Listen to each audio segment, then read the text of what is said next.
All right, good afternoon, Liberty North, AP and Credit Psychology. This is take 2. So this is the afternoon lesson for Unit 9, AP Learning Targets 9 through 16. So we're still on development. We will finish development on Thursday and Friday.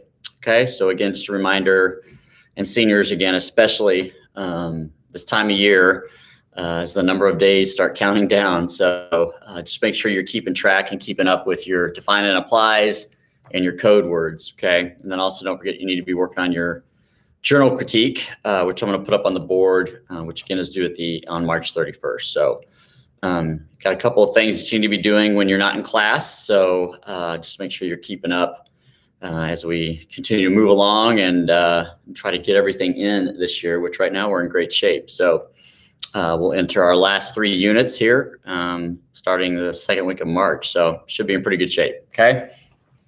All right. So again, I got the learning targets in red up here. So we're going 9 through 16. Again, learning targets 1 through 8 are on last Wednesday's lesson. So you can look that up on the YouTube channel if you want. Again, these are going to be pretty quick because there's a lot of repeats and a lot of information that we've already kind of gone over. So the 1 through 8 is kind of the foundational piece on this one. Okay. All right. So AP learning target number 9. So again, learning targets. Got your paper copies that you can use in class. You got Canvas. Again, tell you guys to take a picture of these. So we're going to be 9 through 16. Okay. All right. Number 9 says, identify the contributions of major researchers in the area of cognitive development in childhood. Okay. So we've already discussed Piaget. Piaget has his own assignment on Canvas under the module, explaining his theory and laying that out. So he's a big name. Second most influential psychologist of all time, according to most publications. So,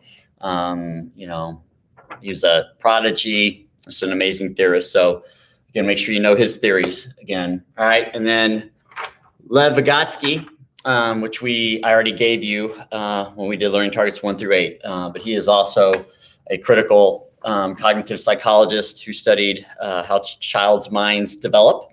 And his big thing was, again, that language and cognitive develop together. So again, as we do our activities in our labs and our giving examples and applying the 4 main areas of development, language and cognitive development go hand in hand. So as your language develops and grows, so does your thinking and so does your mind. Okay. All right. All right. Number 10, discuss maturational challenges in adolescence, including related family conflicts. Okay. So number 10 are identify some maturational challenges in adolescence, which there are many. Okay. And you guys are all experiencing that. So again, maturation is biological growth. It's programmed growth. Okay. Often happening and occurring in critical periods. So again, I just kind of listed some things here. Again, and some of these are pretty powerful challenges that on the outside, again, if you don't take a psychology class, might not look like biological or maturational. But again, we talked about Erickson Monday and Tuesday. Again, in Erickson, believe that identity and intimacy, which occur in the adolescent area, again, are biological. They're part of our biological maturational process and socialization. Okay. Don't forget family and peers, even though their environmental influences have huge impact on the maturational process. I mean, you guys are currently going through kind of a shift where family has been kind of the big environmental factor, and now you're going to go to your peers. Okay. We talked about brain development. Okay. So again, brain development happens in critical periods as well. Maturation.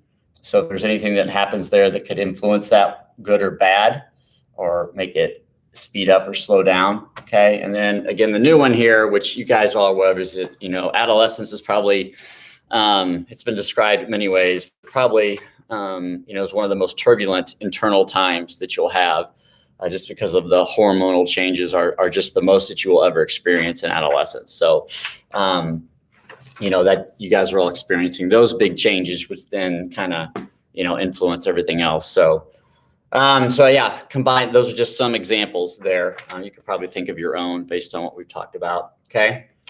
All right. Number 11, characterize the development of decisions related to intimacy as people mature. So again, we just talked about this with Erickson. So again, 5 and 6, which are in adolescence, are identity versus role confusion and intimacy versus isolation. So Erickson said, first, we need a strong sense of identity. We need to resolve this conflict to where we know who we are. We have a good self-concept, and we understand strengths and weaknesses. So we have self-efficacy, that we accept ourselves, okay? Then we can go on and set up and start working on healthy relationships, okay?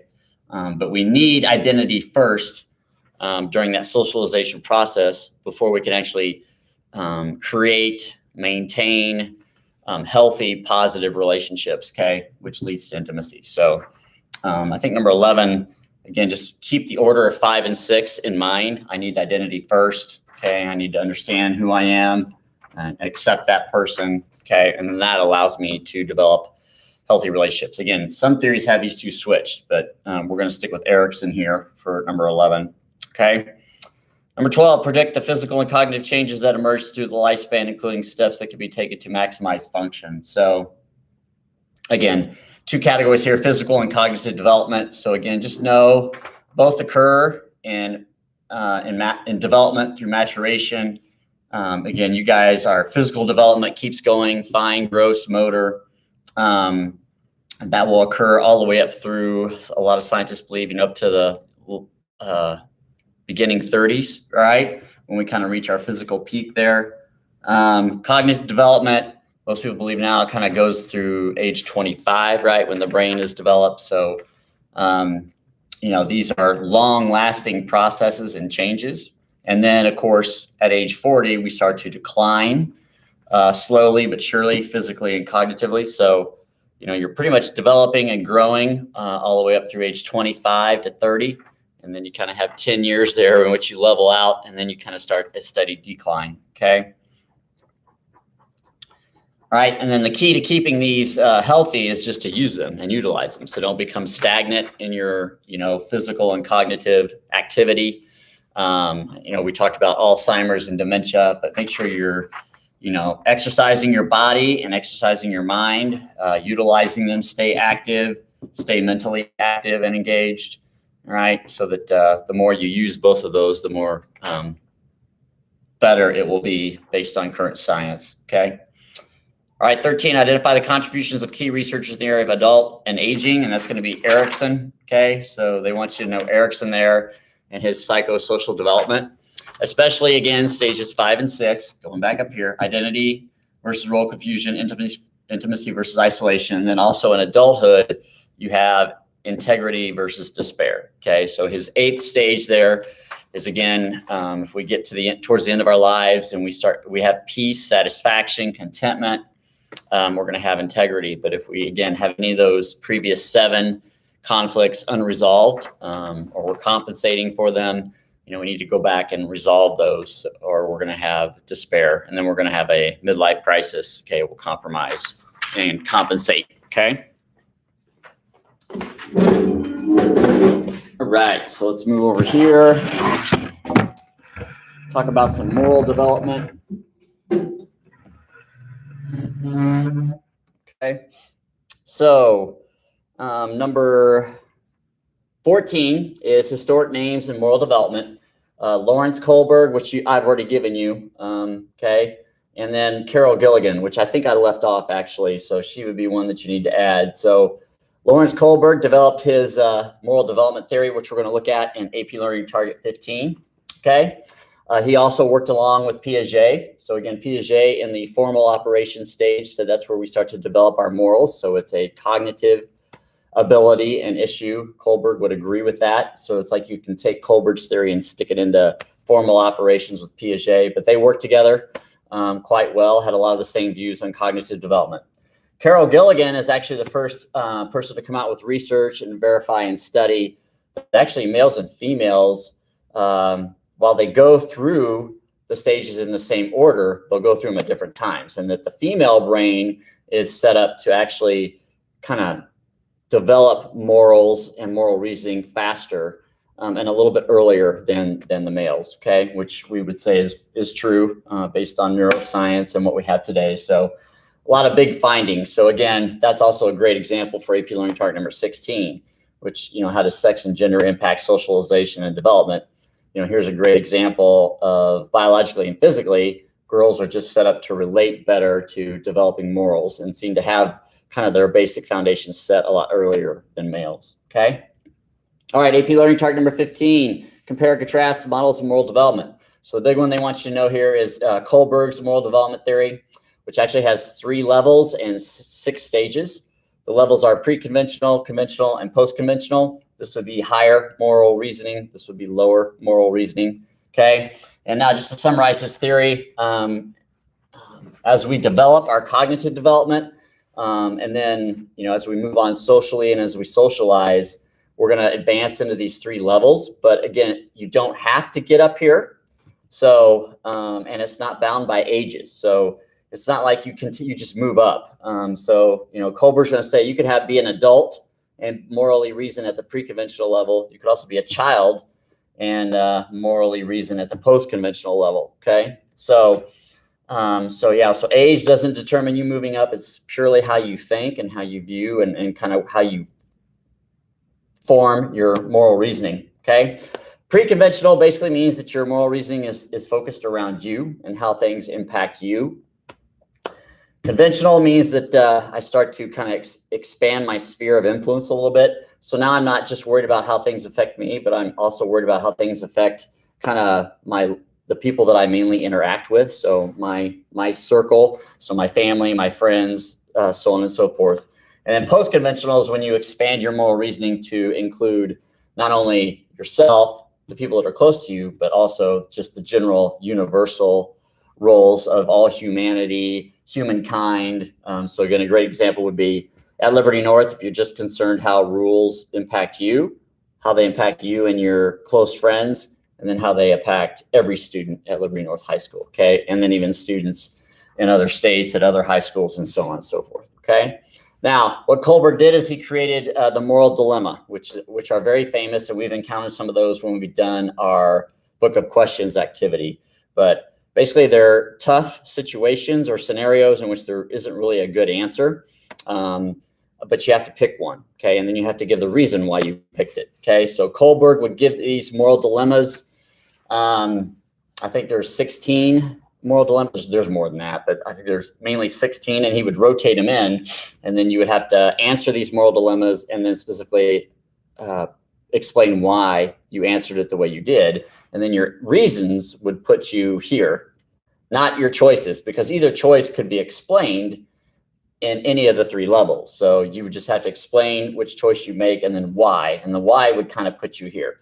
Is your decision based on just you and how the decision impacts you, how the decision impacts you and the ones close to you, or how the decisions impact other people, okay, universally outside? So really, it's kind of like the more people you consider in your moral reasoning, the higher that you're going to move up, okay? Because I can make what appears on the outside to be a very high, deep, in-depth moral reasoning decision, when actually it just is because I'm just concerned about me. So, that's kind of where Kohlberg had to kind of deal with that. And we'll do that on Thursday and Friday. We'll actually go through Kohlberg's theory, and we'll do a moral dilemma here in class, okay? All right, number 16.